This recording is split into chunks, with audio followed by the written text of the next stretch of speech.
வணக்கம், நான் உங்கள் எக்ஸாம் குரு காலி. டிஎன்பிசி குரூப் 2 2A எக்ஸாமோட ப்ரிலிம்ஸ் எக்ஸாம் வரக்கூடிய ஞாயிற்றுக்கிழமை 28/9/2025 நடக்க போகுது. ஸோ அதில் வந்து ஓஎம்ஆர் ஷீட்டை எப்படி நாம ஃபில் பண்றது அப்படின்னு சொல்ல போறோம். இது ரெண்டு பேருக்கு, முதல்ல புதுசா போறவங்களுக்கு கண்டிப்பா இது தெரியாது, எப்படி இருக்கும், எப்படி ஃபில் பண்ணணும்னு அவங்களுக்கு கண்டிப்பா யூஸ்ஃபுல்லா இருக்கும். ரெண்டாவது, நல்லா படிச்சுட்டு போறவங்க ஒரு பதட்டத்துல போய் என்ன பண்ணுவாங்க, சின்ன சின்ன தப்பு பண்ணுவாங்க, இல்லை மார்க்கே மைனஸ் ஆயிடும். இவங்க ரெண்டு பேருமே கட்டாயமா பார்க்க வேண்டிய வீடியோ இது. எப்படி இந்த குரூப் 2 தேர்வுல ஓஎம்ஆர் ஷீட் இருக்கும், அதை எப்படி ஃபில் பண்றது, அதுக்கு என்ன மாதிரி பெண்ணை யூஸ் பண்றதுன்னு பார்க்க போறோம். முதல்ல பெண்ணை பார்த்துடலாம். இந்த ரோரிட்டோ ஃபேண்டா ஃப்ளோ அப்படின்னு சொல்லக்கூடிய இந்த பெண்ணை நீங்க யூஸ் பண்ணலாம். காரணம், அதனுடைய நிப் பெருசா இருக்கும். Black colour ball point pen தான் யூஸ் பண்ணணும், வேற கலர் யூஸ் பண்ணக்கூடாது. Ink pen, stick pen, colour pen use பண்ணக்கூடாது. ஓகே, இந்த பெண்ணை தான் யூஸ் பண்ண அவசியம் கிடையாது. முள்ளின் அளவு பெருசா, பால் சைஸ் பெருசா இருக்கக்கூடிய பெண் எதை வேணா பிளாக் கலர் பென் யூஸ் பண்ணலாம். 1க்கு 2 பெண்ணு கொண்டு போங்க. ஏன்னா ஒரு பெண்ணு திடீர்னு எழுதல முடியல அப்படின்னா இன்னொரு பெண்ணை யூஸ் பண்ணிக்கலாம். புதுசா எடுத்துட்டு போக வேண்டாம். நல்லா கிறுகி பார்த்துட்டு எழுதி பார்த்துட்டு இந்த பெண்ணை கொண்டு போங்க. ரைட்டா? சரி, இப்ப நாம இந்த ஓஎம்ஆர் ஷீட்டை பார்க்க போறோம். இந்த ஓஎம்ஆர் சாம்பிள் பார்க்கலாமா? பாருங்க, புதிய ஃபார்மேட். இந்த ஓஎம்ஆர் ஷீட்ல நிறைய மாற்றங்கள், திருத்தங்களை இப்ப கொண்டு வந்திருக்காங்க. ரொம்ப சிம்பிளிஃபைட் ஆகிட்டாங்க. ரொம்ப சிம்பிளா கொண்டு வந்துட்டாங்க. முன்னாடி ரொம்ப கஷ்டமா இருக்கும் இது ஃபில் பண்றது, இப்போ ரொம்ப ஈஸி ஆகிட்டான். என்னென்னு பார்க்கலாமா? இதுல பாத்தீங்கன்னா, ஃபர்ஸ்ட் உங்களுடைய போட்டோ, உங்களுடைய நேம், உங்களுடைய அட்ரஸ், எக்ஸாம் வெனு, இது எல்லாமே இது எம்டிஆர் இருக்குல்ல, இப்ப பயப்படாதீங்க. இது எல்லாமே எங்க போட்டோ எல்லா டீட்டெயிலும் வந்துடும். இதெல்லாம் நீங்க கையே வைக்க வேண்டாம். நாம பண்ண வேண்டிய வேலை என்ன தெரியுமா? ஃப்ரண்ட் பேஜ்ல கொஸ்டின் பேப்பர் கொடுத்த உடனே 9:15 கொஸ்டின் பேப்பர் கொடுப்பான். கொடுத்த உடனே வாங்கி எல்லா பேஜும் கரெக்டா பிரிண்ட் ஆயிருக்கான்னு பாத்துருங்க. பிரிண்ட் ஆயிருக்குதா? சந்தோஷம். அந்த கொஸ்டின் பேப்பர் புக்லெட்ல 4 நம்பர் இருக்கும். அதை இதுல எழுதி இதை ஷேர் பண்ணிடுங்க. முடிஞ்சு போச்சு. அடுத்தது, இதை இன்விஜிலேட்டர் பார்த்துப்பாங்க. அதாவது வரக்கூடிய சூப்பர்வைசர், ஹால் சூப்பர்வைசர் இது என்ன பண்ணுவாங்க, பெரும்பாலும் கையெழுத்து போட்டோமா, தம்பு பிரச்சனை வச்சிட்டோமா, ரெண்டுத்துக்கு எஸ் போட்டுருவாங்க. இல்லை நீங்களோட எஸ் போட்டுக்கோங்க, பிரச்சனை கிடையாது. நானும் எஸ் நானே தான் போட்டுப்பேன். அவங்க பார்த்தீங்கன்னா, சார் போட்டீங்க, ஆமா நான் தாங்க போட்டேன் விடுங்க அப்படின்ட்டு அவ்வளவுதான். அடுத்தது, இங்க தேர்வரின் கையொப்பம், நம்ம கையெழுத்து இங்க போடணும், நம்ம கையெழுத்து. அடுத்தது பாத்தீங்கன்னா, இந்த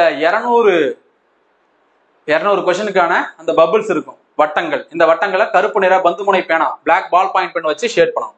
இங்க நம்மளுடைய லெஃப்ட் ஹேண்ட் இம்ப்ரெஷன், தம்பு இம்ப்ரெஷன், இடது கை பெருவிரல் ரேகையை இங்க வைக்கணும். முடிஞ்சு போச்சு. இங்க பாருங்க, இதான் முக்கியமானது, நல்லா கவனிங்க. 200 வினாக்களுக்கும் அது தொடர்பான விடைக்குரிய வட்டத்தை கருமையாக்கி விட்டீர்களா? நான் முதலே சொன்னதான், தெரியுதோ தெரியலையோ 200 கொஸ்டினுக்கு ஆன்சர் பண்ணிடு. தெரிஞ்சதெல்லாம் முதல்ல பண்ணுங்க, தெரியாதெல்லாம் பின்னாடி வச்சிருந்து பண்ணுங்க. ஏன்னா ஒரு கேள்வி 2 வாட்டி வரலாம். உங்களுக்கு தெரியலனா கூட ஆப்ஷன் எலிமினேஷன் வச்சு ட்ரை பண்ணலாம். எதுவுமே தெரியலனா கூட ஒரு 50 கேள்விக்கு எனக்கு ஒன்றும் தெரியல சார், 50க்கு ஏ போடுங்க, 50க்கு சி போடுங்க. ஆக மொத்தம் எம்டியா விடாதீங்க. 200க்கு ஆன்சர் பண்ணிடுங்க. இங்க ஆம் அப்படிங்கிறத ஷேர் பண்ணுங்க. சப்போஸ் எனக்கு டைம் பத்தல சார், நான் ஒரு 10 கொஸ்டின் விட்டுட்டேன் சார் அப்படின்னா என்ன பண்ணுங்க, இல்லைன்னு போட்டு இங்க 10ன்னு போடுங்க. அதாவது 190க்கு ஷேட் பண்ணிட்டேன், 10 கொஸ்டின் ஷேட் பண்ணல, அப்ப இல்லைன்னு போட்டு இங்க 10ன்னு போடுங்க. நான் 200க்கும் பண்ணிட்டேன் அப்படின்னா ஆம்னு போட்டுருங்க, இது எம்டியா விட்டுருங்க. இங்க நீங்க இன்ட்டு போடுறது, கோடு போடுறது எதுவுமே தேவையில்லை. இது அப்படியே எம்டியா விட்டுட்டு வந்துருங்க. முடிஞ்சு போச்சு. இதுக்கு பேக் சைட்ல தான் விஷயமே இருக்குது. இதுக்கு பேக் சைட்ல தான் என்ன இருக்குது, விஷயமே இருக்கிறது. நான் ஒண்ணுன்னா படிச்சு காட்டுறேன். இங்க நம்ம ஹால் சூப்பர்வைசர் இருக்காங்க இல்லையா, இன்விஜிலேட்டர், கண்காணிப்பாளர், அவங்க இங்க கையெழுத்து போடுவாங்க, அவங்க போட்டுப்பாங்க. இதுல பாருங்க, என்னென்ன பண்ணணும், என்னென்ன பண்ணக்கூடாது அப்படிங்கறத தெளிவா கொடுத்துருக்காங்க. இதுதான் சரியான முறையில ஷேட் பண்றது, ஃபுல்லா ஷேட் பண்றது. இல்ல போய் புள்ளி வைக்கிறது, இன்ட்டு போடுறது, டிக் அடிக்கிறது, 2 டாட் வைக்கிறது, வட்டம் போடுறது, ஒரே கொஸ்டின் 2 வாட்டி ஷேட் பண்றது, எல்லாமே தப்பான மெத்தட். இதுதான் சரியான மெத்தட். இப்ப பாருங்க, ஒவ்வொரு பாயிண்டையும் தெளிவாக கவனமாக கவனிங்க, ரொம்ப முக்கியமானது. கீழ்கண்ட காரணங்களால் ஓஎம்ஆர் விடைத்தால் செல்லாததாக்கப்படும். இன்வேலிட் பண்றாங்க. நீங்க எக்ஸாம் படிச்சுட்டு போய் எழுதி வீணா போயிடும். எப்போ அப்படின்னா, இந்த கான்செப்ட்லாம் நல்லா கவனிங்க. கருமை நிற மையுடைய பந்துமுனை பேனா தவிர மற்ற நிறமுடைய பேனா பயன்படுத்தினீங்கன்னா, சார் நான் ப்ளூ பென் கொண்டு வந்துட்டேன், ரெட் பென் கொண்டு வந்துட்டேன், ஸ்டிக் பென், இங்க் பென் கொண்டு வந்துட்டேன்னா சோழி முடிஞ்சு. உங்களுடைய பேப்பரை இன்வேலிட் பண்றாங்க. Black colour ball point pen தான் யூஸ் பண்ணணும். ரெண்டாவது, தேவையற்ற மற்றும் பொருத்தமற்ற குறிப்புகள், குறியீடுகளை மேற்கொள்ளுதல். இதுல என்ன பண்ணுறது, மேல ஸ்டார் போடுறது, ஓஎம்ஆர் ஷீட்ல கார்னர்ல டிக் அடிச்சு வைக்கிறது, பேர் எழுதி வைக்கிறது, போன் நம்பர் எழுதுறது, நம்பர் எழுதி வைக்கிறது. இந்த நம்பர் போட்டா என் சொந்தக்காரன் தெரியும், பார்த்தவன் கரெக்ஷன் மார்க் போட்டுருவான். இந்த வேலையெல்லாம் பண்ணீங்கன்னா ரிஜெக்ட் பண்ணிடுவாங்க, இன்வேலிட் பண்ணிடுவாங்க.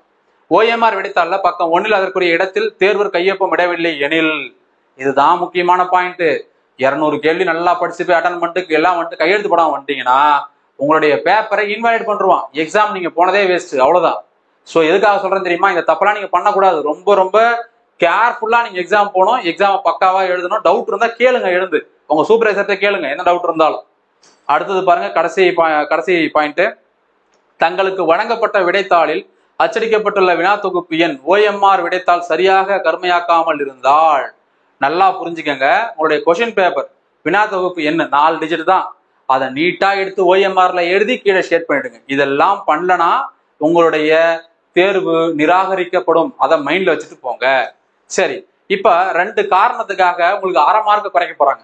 ஆஃப் மார்க் 0.5 மார்க்ஸ் குறைப்பாங்க, ரெடியூஸ் பண்ண போறாங்க. எப்போ? விடைத்தாளில் எந்த ஒரு வினாவிற்கும் அது தொடர்பான எந்த ஒரு வட்டத்தையும் கருமையாக்காதிருத்தல், அதாவது வட்டம் காலியாக விடப்பட்டால். நீங்க இப்ப 22வது கொஸ்டின் நான் கேப் விட்டேன்ப்பா, நான் அட்டனே பண்ணல, டைம் இல்லை அப்படி விட்டு என்ன பண்ணுவாங்களாம், 1/2 மார்க் குறைச்சிருவாங்க, 0.5 குறைச்சிருவாங்க. அதனால நான் என்ன சொன்னேன், 200 கொஸ்டினுக்கு ஆன்சர் பண்ணிட்டுவாங்க. தெரியுது தெரியல. அடுத்தது பக்கம் 1 இடதுகை பெருவிரல் ரேகை பதியவில்லை என்றில், கையெழுத்து போடலாம் உங்களுடைய லைஃபே போச்சு. OMR ஷீட் வேலிடேட்டே பண்ண மாட்டான், இன்வேலிடு. கை ரேகை வைக்கலன்னா 1/2 மார்க் தான் குறைக்கிறான். இதாவது பரவாயில்ல, கை ரேகை வைக்கலன்னா 1/2 மார்க் தான் குறைக்கிறான். இதெல்லாம் ரொம்ப ரொம்ப முக்கியமானது. இது தெரியாம நம்ம எக்ஸாமுக்கு போறதே வேஸ்ட். புதுசா போறவங்களுக்கு நிறைய பேருக்கு இது தெரியாது. அவங்களுக்கு மறக்காம இந்த விஷயத்த தெரியப்படுத்துருங்க. சும்மா சாதாரண தானே, OMR ஷீட் தானே, பாத்துக்கலாம் அப்படின்னு சொல்லிட்டு போயிட்டு அங்க கடைசி நேரத்துல பதட்டப்பட்டு என்னென்ன தப்பு பண்ணி, இது 2 பேருக்கு பொருந்தும். திரும்பவும் சொல்றேன், ஒண்ணுமே படிக்காம போறவனுக்கு இது பொருந்தும். அவனை பத்தி கவலை இல்லை, அவன் சும்மா வருவான், வீட்டுல சொன்னாங்க, அப்பா சொன்னாங்க, அம்மா சொன்னாங்க, ஊர்ல சொன்னாங்க, தெருவுல சொன்னாங்க, வந்து எழுதி பார்க்க வந்தேன், சும்மா வந்தேன், விட்டுருங்க. ஆனால் உண்மையாவே படிச்சுட்டு போறாங்க தெரியுமா, அவங்களுக்கு இது ஒரு மிகப்பெரிய தாக்கத்தை ஏற்படுத்தும். அதை மைண்ட்ல வச்சுக்கோங்க. சரியா? சோ இவ்வளவுதான் முக்கியமான இன்ஃபர்மேஷனு. ரொம்ப தெளிவா ஒரு என்ன சொல்றது, ஒரு பாசிட்டிவான ஒரு தாட்டோட எக்ஸாமுக்கு போங்க. கண்டிப்பா நல்லது நடக்கும், நாம ஜெயிப்போம். நம்பிக்கையோட சென்று வாருங்கள், வென்று வாருங்கள், வெற்றி நிச்சயம். All the very best. Thank you.